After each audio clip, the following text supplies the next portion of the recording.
I expect that today most of you, like me, have received in the post the documents from the Australian Electoral Commission about our impending postal election of delegates to the Constitutional Convention. Now, it is a very important moment for this country, and the fact that Mr. Howard has chosen to make it a voluntary vote, though offensive to some people who had hoped for a parliamentary style poll being held for these members, it may well be that in a matter of this sort, people not interested in the matter would do more harm being forced to cast irresponsible votes for delegates than leaving the matter to those who want to vote. Obviously, the role of this convention in preparing material for a possible referendum is of quite different character from that of the actual yes or no to big binding proposals regarding the Constitution. Now, the sad thing about this very worthy effort to gauge the direction this country should follow is it has become polarized already into a simple debate between the status quo and an Australian republic, which Mr. Keating, in fact, imported into the discussion when that was first raised. Now, the truth of the matter is that the question of whether we have a crowned head of state or an elected president of Australia is really not the major constitutional problem. There are terrible difficulties in the old Constitution about federal-state relations, Section 92, and many other legal quagmires in the old document, the result largely of hasty amendments to get consensus in 1900. These matters all need attention. And the question is whether we have a monarchy in the future or whether we have a republic. The question is that these long-term defects of the Constitution be dealt with. That is the first task of this body.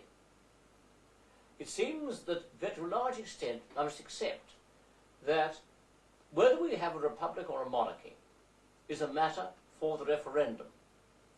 I doubt that this convention can or should usefully vote a firm recommendation on this point. What it should do is to discuss the possible nature of any republic, how it elects its head of state, if any changes are required to our parliamentary and civil service system and our federal-state relations. For example, state governors would have no meaning if there were a republic. American state governors had executive powers like premiers in 1788. In this country, they lost those powers with becoming a responsible government in 1850. What is their role now? That needs discussing. The question if we have a monarchy still. Do we have the present system unchanged? Do we require the next sovereign in Britain to be crowned separately here in a secular coronation and received by the religious bodies afterwards? Do we then require the sovereign to come here once a year to open the federal parliament's budget session and thus be distanced from the economic policies based on the European Union of the government in London? One would hope, of course, for the sovereign's sake, we would try to arrange the budget session to coincide with the Melbourne Cup. But that is another factor to be considered. Do we want, if we have a monarchy, a local sovereign? Mr. Keating made a very strong point of the need for a resident head of state. Other countries have imported, as the Norwegians did, a Danish prince, and the Greeks did, as a Hohenzollern prince was sent to Bulgaria in the last century. Other countries, the Saxe-Coburg man who went to become King of Belgium when it left Holland in 1830, all these people are instances of countries importing a dynasty and then the successors, of course, being brought up in the country of which that person is sovereign. someone like Princess Anne would be totally acceptable to me. Perhaps many other monarchists who would like to see monarchy continue. So the important point, I believe, for this constitutional convention is not to have windy debates about whether they want a republic or a monarchy, with a lot of Irish Free State problems imported into the debate.